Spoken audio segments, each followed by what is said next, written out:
Hi hello ಎಲ್ಲ ನನ್ನ C E T ಅಸ್ಪಿರೆಂಟ್ಸ್ಗೆ ಜೈ ಹಿಂದ್. ಎಲ್ಲ ನನ್ನ ಜಾಬ್ ಟ್ರೈ ಮಾಡ್ತಿರ್ತಕ್ಕಂಥ ಎಲ್ಲ ನನ್ನ ಬ್ರದರ್ಸ್ ಆ್ಯಂಡ್ ಸಿಸ್ಟರ್ಸ್ಗೆ ಗುಡ್ ಮಾರ್ನಿಂಗ್. ಓಕೆ, ಪೋಸ್ಟ್ ಆಫೀಸ್ನಲ್ಲಿ ಜಿ ಡಿ ಎಸ್ ಅಂತ ಕೇಸಿಂದ ಹುದ್ದೆಗಳನ್ನ ಕಾಲ್ಫರ್ ಮಾಡಿದ್ರು. ಓಕೆನಾ, ಆ ಹುದ್ದೆಗಳಿಗೆ ಎಲ್ಲರೂ ಕೂಡ ಅರ್ಜಿಗಳನ್ನು ಹಾಕ್ಕೊಂಡಿದ್ದೀರಿ. ಅರ್ಜಿಗಳನ್ನು ಹಾಕ್ಕೊಂಡಿರ್ತಕ್ಕಂಥವ್ರು ಇದ್ರದ್ದು ಡೀಟೇಲ್ ಆದಂಥ ಮಾಹಿತಿಯನ್ನು ಒಂದು 3-4 ವಿಡಿಯೋಗಳನ್ನು ಮಾಡಿರ್ಬೋದು ನಾನು. ಸೊ ನಿನ್ನೆ ತಾನೇ ಈ ವಿಡಿಯೋನ ಮಾಡಬೇಕಾಗಿತ್ತು. ಸೊ ನಾನು ಟೈಮ್ ಸಿಗಲಾರ್ಕೋಸ್ಕರ ಈ ವಿಡಿಯೋನ ಮಾಡಿಲ್ಲ. ಕ್ಲಿಯರಾಗಿ ಹೇಳ್ತಾ ಹೋಗ್ತೀನಿ. ಪೋಸ್ಟ್ ಆಫೀಸಿಗೆ ಯಾರಾದರೂ ಅರ್ಜಿಗಳನ್ನು ಹಾಕ್ಕೊಂಡಿದ್ರೆ, ಏನಾದರೂ ಅರ್ಜಿಗಳನ್ನ ಮೊಬೈಲ್ನಲ್ಲಿ ಲ್ಯಾಪ್ಟಾಪ್ನಲ್ಲಿ ಹಾಕ್ಕೊಳ್ಳುವಾಗ ಏನಾದರೂ ಮಿಸ್ಟೇಕ್ಸ್ ಆಗಿದ್ರೆ, ಸೈಬರ್ ಸೆಂಟರ್ನಲ್ಲಿ ಹಾಕುವಾಗ ಏನಾದರೂ ಮಿಸ್ಟೇಕ್ಸ್ ಆಗಿದ್ರೆ, ಸೊ ನೀವು ಹಾಕಿರ್ತಕ್ಕಂಥ ಡಿವಿಷನ್ನೇ ಮತ್ತು ಈಗ ಗೊತ್ತಿರಲಾರ್ಕೋಸ್ಕರ ಯಾವುದೇ ಒಂದು ಡಿವಿಷನನ್ನು ಹಾಕಿರ್ತೀರಿ. ಸೊ ನೀವು ಡಿವಿಷನ್ಗಳನ್ನು ಚೇಂಜ್ ಮಾಡ್ಕೊಳ್ಳೋಕ್ಕೆ ಅವಕಾಶ ಕೂಡ ಕೊಟ್ಟಿದ್ದಾರೆ. ಯಾರಿಗಾದರೂ ಅಪ್ಲಿಕೇಶನನ್ನು ಕರೆಕ್ಷನ್ ಮಾಡ್ಕೊಳ್ಬೇಕು, ಎಡಿಟನ್ನು ಮಾಡ್ಕೊಳ್ಬೇಕಂದ್ರೆ ಯಾವ ಥರ ಎಡಿಟನ್ನು ಮಾಡ್ಕೊಳ್ಬೇಕಂತ ಕೇಳಿಸಿಂದ ನಾನು ಈ ವಿಡಿಯೋನಲ್ಲಿ ತಿಳಿಸ್ಕೊಡ್ತೀನಿ. ಪ್ಲೀಸ್ ಕರೆಕ್ಟಾಗಿ ತಿಳಿದುಕೊಳ್ರಿ. ಈ ವಿಡಿಯೋ ನಿಮ್ಗೆ ಬಹಳ ಯೂಸ್ಫುಲ್ ಇದೆ. ಎಷ್ಟೋ ಜನ ಅಪ್ಲಿಕೇಶನನ್ನು ಹಾಕಿದ್ದನ್ನು ಡೈರೆಕ್ಟಾಗಿ ತಂದ ಮನೆಯಲ್ಲಿ ಒಂಥದಲ್ಲಿ ಮೂಲೆಯಾಗಿ ಇಟ್ಟುಬಿಟ್ಟಿರ್ತೀರಿ.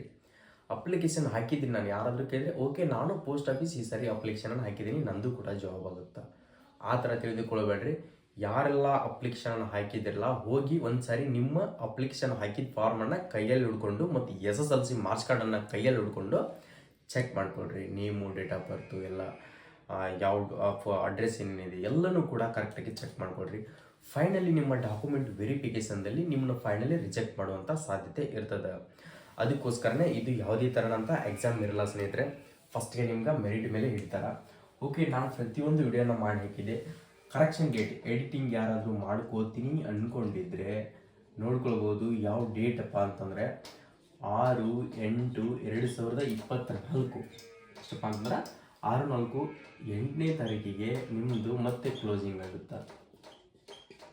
ಈ ಡೇಟ್ ಏನಿದೆಯಲ್ಲ, ಈ ಡೇಟಿನ ಒಳಗಡೆ ಮಾತ್ರ ನೀವು ಅಪ್ಲಿಕೇಶನನ್ನು ಎಡಿಟ್ ಮಾಡ್ಕೊಳ್ಬೋದು. ಓಕೆ, ಎಡಿಟ್ ಯಾವ ಥರ ಮಾಡ್ಕೋಬೇಕು, ಏನೆಲ್ಲ ಮಾಡ್ಕೊಳ್ಬೋದು ಅದರಲ್ಲಿ ಅಂತ ತಿಳಿಸ್ಕೊಡ್ತೀನಿ ಅಂದ್ಕೊಂಡ್ರೆ, ಫಸ್ಟ್ ಆಫ್ ಆಲ್ ನೀವು GDS ಆನ್ಲೈನ್ ಅಂತ ಹೋದ್ಮೇಲೆ GDS ಅಲ್ಲಿ ನಿಮ್ಗೆ ವೆಬ್ಸೈಟ್ ಓಪನ್ ಆಗುತ್ತೆ. ಓಪನ್ ಆದಮೇಲೆ ಅಲ್ಲಿ ಅಪ್ಲೈ ಅಂತ ಆಪ್ಷನ್ ಬರುತ್ತೆ. ಅಪ್ಲೈ ಮೇಲೆ ಅಲ್ಲಿ ಎಡಿಟ್ ಆಪ್ಷನ್ ಅಂತ ನಿಮಗೆ ಎಡಿಟ್ ಅಪ್ಲಿಕೇಶನ್ ಅಂತ ಬರುತ್ತೆ. ಅಲ್ಲಿ ನೀವು ಕ್ಲಿಕ್ ಮಾಡಿಕೊಂಡ್ರೆ ಸೊ ನಿಮ್ಮ ಅಪ್ಲಿಕೇಶನ್ ಹಾಕಿರ್ತಕ್ಕಂಥ ನಂಬರ್ ಕೇಳುತ್ತೆ. ಆ ನಂಬರನ್ನು ಅಲ್ಲಿ ಅಪ್ಲೈ ಮಾಡ್ಕೇಶಂದ ಸಬ್ಮಿಟನ್ನು ಕೊಟ್ಕೊಂಡ್ರೆ ನಿಮ್ಮ ಮೊಬೈಲಿಗೆ ಒಂದು OTP ಹೋಗುತ್ತೆ.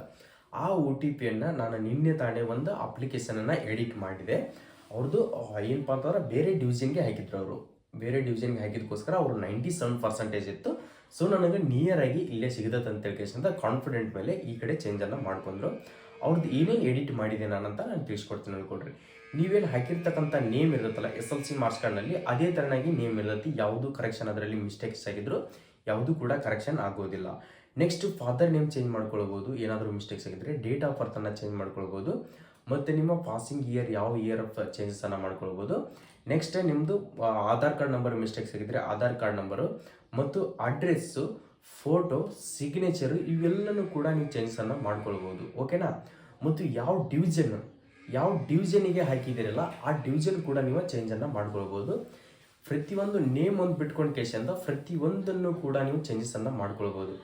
ನೇಮ್ ಏನು ಹಾಕ್ಕೊಂಡಿರ್ತಾರಲ್ಲ ಆ ನೇಮ್ ಯಾವುದೇ ಥರನಾಗಿ ನಿಮಗೆ ಚೇಂಜಸ್ ಆಗೋದಿಲ್ಲ. ನೇಮಲ್ಲಿ ನೀವು ಏನಾದರೂ ಮಿಸ್ಟೇಕ್ಸ್ ಆಗಿದ್ರೆ ಆ ನೇಮ್ ಚೇಂಜ್ ಆಗೋದಿಲ್ಲ. ಅಡ್ರೆಸ್ ಬಂತು, ನಿಮ್ಮ ಆಧಾರ್ ಕಾರ್ಡ್ ನಂಬರ್ ಬಂತು.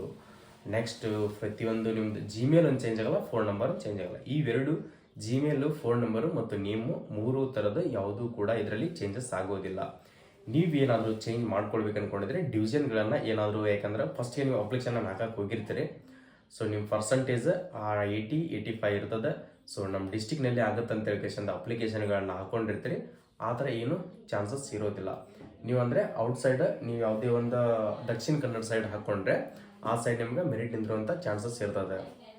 ಅದನ್ನು ಗೊತ್ತಿರಲಿಲ್ಲಪ್ಪ ಅಂತಂದರೆ ನೀವು ಕರೆಕ್ಷನ್ ಮಾಡಿಕೊಂಡು ಹಾಕ್ಕೊಳ್ಬೇಕು ಅಂದ್ಕೊಂಡಿದ್ರೆ ನೀವು ಈಗೇನಾದರೂ ಈಗ ಫಸ್ಟ್ ಆಫ್ ಆಲ್ ನಿಮ್ಮ ನಿಯರೆಸ್ಟ್ ಡಿಸ್ಟಿಕ್ಕಿಗೆ ಹಾಕ್ಕೊಂಡಿದ್ರೆ, ಡಿವಿಷನಿಗೆ ಹಾಕ್ಕೊಂಡಿದ್ರೆ ಆ ಡಿವಿಷನ್ ಚೇಂಜಸ್ ಮಾಡ್ಕೊಂಡು ಕೇಸಿಂದ ಬೇರೆ ಡಿವಿಷನಿಗೆ ನೀವು ಅಪ್ಲಿಕೇಶನನ್ನು ಹಾಕ್ಕೊಳ್ಬೇಕು ಅಂದ್ಕೊಂಡಿದ್ರೆ ಸೊ ಚೇಂಜಸನ್ನು ಮಾಡ್ಕೊಂಡು ಕೇಸಿಂದ ಅಪ್ಲಿಕೇಶನ್ಗಳನ್ನ ಹಾಕ್ಕೊಳ್ಬೋದು. ಡಿವಿಷನನ್ನು ಚೇಂಜ್ ಮಾಡ್ಕೊಳ್ಳೋಕೆ ಅವಕಾಶ ಕೊಟ್ಟಿದ್ದಾರೆ. ಭಾಳಷ್ಟು ಜನ ಕೇಳ್ತಾ ಇದ್ರಿ, ಅಂದರೆ ಡಿವಿಷನ್ ಚೇಂಜ್ ಮಾಡ್ಕೊಳ್ಬಹುದಾ ಅಂತ ಹೇಳ್ಕೇಸಿಂದ ಡಿವಿಷನ್ ಚೇಂಜ್ ಮಾಡ್ಕೊಳ್ಳೋಕ್ಕೂ ಕೂಡ ಅವಕಾಶವನ್ನು ನೀಡಿದ್ದಾರೆ. ಕರೆಕ್ಟಾಗಿ ಚೆಕ್ ಮಾಡ್ಕೊಳ್ರಿ. ಬೇಕಿದ್ರೆ ಅದರ ಲಿಂಕ್ ನೀವು ಮೊಬೈಲ್ನಲ್ಲಿ ಯಾರೂ ಟ್ರೈ ಮಾಡೋಕ್ಕೆ ಹೋಗ್ಬೇಡ್ರಿ. ಸೈಬರ್ ಸೆಂಟರ್ನಲ್ಲಿ ₹100 ಅಥವಾ ₹50 ಕೊಟ್ಕೊಂಡು ಕೇಸಿಂದ ನಿಮ್ಮ ಅಪ್ಲಿಕೇಶನನ್ನು ಎಡಿಟ್ ಮಾಡ್ಕೊಂಡು ಕೇಸಿಂದ ಹೊಳ್ಳಿ ಸಬ್ಮಿಟ್ ಮಾಡಿದ ಮೇಲೆ ನಿಮ್ಗೊಂದು ಪ್ರಿಂಟ್ ಬರುತ್ತೆ. ಆ ಪ್ರಿಂಟನ್ನು ತೆಗೆದುಕೊಂಡು ಬರಬೇಕಾಗುತ್ತೆ. ನಿಮ್ಮ ಡಾಕ್ಯುಮೆಂಟ್ ವೆರಿಫಿಕೇಷನ್ದಲ್ಲಿ ನಿಮ್ಮ ಹಳೆಯ ಅಪ್ಲಿಕೇಶನ್ ಫಾರ್ಮ್ ಏನಿರುತ್ತಲ್ಲ ಅದು ಕೂಡ ನಡೆಯೋದಿಲ್ಲ. ನೀವು ಅಪ್ಲಿಕೇಶನ್ ಅಂದ್ರೆ ಎಡಿಟಿಂಗ್ ಆಪ್ಷನ್ದಲ್ಲಿ ಏನು ಅಪ್ಲಿಕೇಶನ್ಗಳನ್ನು ಹಾಕೊಂಡಿರ್ತಾರಲ್ಲ ಆ ಅಪ್ಲಿಕೇಶನ್ನ ನೀವು ಒಳ್ಳೆ ಜನ್ರೇಟ್ ಮಾಡ್ಕೊಂಡು ಆ PDF ಅನ್ನು ತೊಗೊಂಡು ಹೋಗ್ಬೇಕಾಗುತ್ತೆ. ಓಕೆ, ಇದ್ರ ರಿಸಲ್ಟ್ ಈ ಕರೆಕ್ಷನ್ ನಿಮ್ಗೆ ನಾನು ಇದ್ರದ್ದೊಂದು ವಿಡಿಯೋ ಮಾಡಿ ಹಾಕ್ತೀನಿ ಅಂತ ಹೇಳಿದ್ದೆ. ಸೊ ನಿಮ್ಗೆ ಯಾವ ಥರ ಎಡಿಟ್ ಮಾಡಬೇಕು ಅಂತ ಹೇಳ್ಕೇಶನ್ ವಿಡಿಯೋನ ಮಾಡಿ ಹಾಕ್ತಿದ್ದೆ. ಮತ್ತೆ ನೀವು ಏನಾದರೂ ಮಿಸ್ಟೇಕ್ಸನ್ನು ಮಾಡ್ಕೊಂಡ್ರಿ ಅಂತ ಹೇಳ್ಕೇಶಿಂದ ಅದನ್ನು ಯಾವ ಥರ ಮಾಡ್ಬೇಕಂತ ನಾನು ಹೇಳಲ್ಲ. ನೀವು ಸೈಬರ್ ಸೆಂಟ್ರಿಗೆ ಹೋಗಿ ಅಪ್ಲಿಕೇಶನ್ಗಳನ್ನ ಎಡಿಟ್ ಮಾಡ್ಕೊಳ್ರಿ. ಯಾಕಂದರೆ ಏನೋ ಮಿಸ್ಟೇಕ್ಸ್ ಆದರೂ ಕೂಡ ಇದು ಲೈಫ್ ಟೈಮ್ ಅಂದರೆ ಜಾಬಿನ ಹುದ್ದೆ ಆಗಿರ್ತಕ್ಕಂಥ ಇದು. ನೀವು ಏನಾದರೂ ಮಿಸ್ಟೇಕ್ಸ್ ಮಾಡ್ಕೊಂಡ್ರೆ ನಿಮಗೆ ತೊಂದರೆ ಆಗುತ್ತೆ. ಅಲ್ಲಿ ಹೋಗಿ ಎಡಿಟ್ ಮಾಡ್ಕೊಂಡು ಕೇಸಿಂದ ಪ್ರಿಂಟ್ ತಗೊಂಡು ಬರ್ರಿ. ಓಕೆ, ಇದ್ರದ್ದು ರಿಸಲ್ಟ್ ಯಾವಾಗ ಬರ್ತದೆ? ರಿಸಲ್ಟನ್ನು ನೀವೇನಾದರೂ ಚೆಕ್ ಮಾಡ್ಕೊಳ್ಬೇಕು. ಈ ರಿಸಲ್ಟ್ ನಿಮಗೆ ಸಡನ್ನಾಗಿ ತಿಳ್ಕೊಳ್ಬೇಕು ಅಂದ್ಕೊಂಡಿದ್ರೆ ಸೊ ನಾನು ಡಿಸ್ಕ್ರಿಪ್ಷನ್ ಬಾಕ್ಸಲ್ಲಿ ಟೆಲಿಗ್ರಾಮ್ ಲಿಂಕ್ ಕೊಟ್ಟಿರ್ತೀನಿ, ಅಲ್ಲಿ ಹೋಗಿ ಜಾಯ್ನ್ ಆಗಿರಿ. ಅಲ್ಲಿ ನಿಮ್ಗೆ PDF ಕೂಡ ಶೇರ್ ಮಾಡ್ತೀನಿ. ಯಾರಿಗಾದ್ರೂ ಗೊತ್ತಾಗಿಲ್ಲ ಅಂದರೂ ಕೂಡ ನಾನು ಡೈರೆಕ್ಟ್ ಸರ್ಚ್ ಮಾಡಿ ನೀವು ಸೆಲೆಕ್ಟ್ ಆಗಿದ್ದೀರಾ ಇಲ್ಲ ಅಂತೇಳಿ ಕೇಸಿಂದ ಡಿಸ್ಟ್ರಿಕ್ಟ್ ವೈಸ್ ನಿಮಗೆ ಡಿವಿಷನ್ ವೈಸಲ್ಲಿ ಲಿಸ್ಟನ್ನು ಬಿಟ್ಟಿರ್ತಾರೆ. ಆ ಲಿಸ್ಟ್ ಕೂಡ ನಿಮ್ಗೆ ಶೇರನ್ನು ಮಾಡಿರ್ತೀನಿ.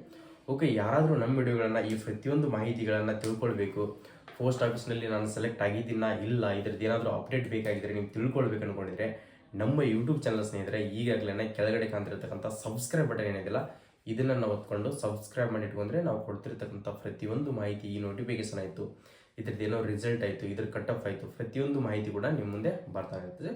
ಸೊ ನೆಕ್ಸ್ಟ್ ವಿಡಿಯೋದಲ್ಲಿ ಬರೋಣ ಸ್ನೇಹಿತರೆ. ಜೈ ಹಿಂದ್, ಜೈ ಕರ್ನಾಟಕ.